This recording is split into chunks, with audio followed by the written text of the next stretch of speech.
1971 সালের 2 মার্চ সাতক্ষীরা শহরে পাকিস্তান বিরোধী মিছিলে স্বাধীনতা বিরোধীরা গুলি করে হত্যা করে শহীদ আব্দুর রাজ্জাককে।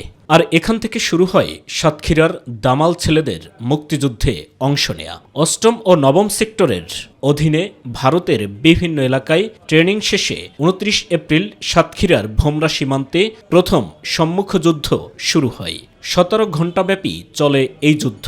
এরপর থেমে থেমে চলতে থাকে সাতক্ষীরার বিভিন্ন এলাকার মুক্তিযোদ্ধাদের গুপ্ত হামলা।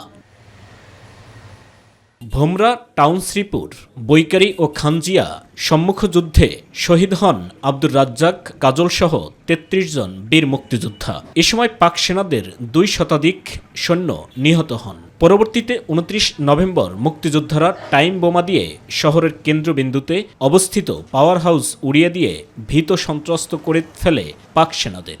মুক্তিযোদ্ধাদের হামলায় টিকতে না পেরে 6 ডিসেম্বর রাতে পিছু হটতে শুরু করে পাক সেনারা। 7 ডিসেম্বর জয়ের উন্মাদনায় জ্বলে ওঠে সাতক্ষীরার দামাল ছেলেরা। সাতক্ষীরা মহকুমার সর্বপ্রথম 7 ডিসেম্বর হানাদার মুক্ত হয়। ভারতের চাকুলিয়া প্রদেশ থেকে প্রশিক্ষণ নিয়ে আমরা আসলাম। তখন আমি যোগদান করলাম 8 নম্বর সেক্টর। বাংলাদেশের মুক্তিযুদ্ধ তখন শুরু হয়ে গেছে। স্বাধীনতার 54 বছরেও সাতক্ষীরার বদ্ধ ভূমিগুলো সংরক্ষিত না থাকায় কিছুটা ক্ষুব্ধ সাতক্ষীরার বীর সন্তানেরা। দুঃখের সঙ্গে বলতে হচ্ছে যে সাতক্ষীরার বদ্ধভূমি এখনো সংস্কার হয়নি। এই বদ্ধভূমিগুলো সংরক্ষণ করতে গেলে সরকারের উদ্যোগ নেওয়া প্রয়োজন। তা আমরা চাই এই দেশটা সুখী সমৃদ্ধির সোনার বাংলাদেশে গড়ে উঠুক, আমাদের মুক্তিযোদ্ধাদের আদর্শ বাস্তবায়ন হোক। সাতক্ষীরা মুক্ত দিবস উপলক্ষে বিভিন্ন কর্মসূচি পালনের পাশাপাশি বধ্যভূমি ও গণকবরগুলো সংরক্ষণের মাধ্যমে মুক্তিযুদ্ধে শহীদদের শ্রদ্ধা নিবেদনের ব্যবস্থা করা হবে বলে জানান জেলা প্রশাসক।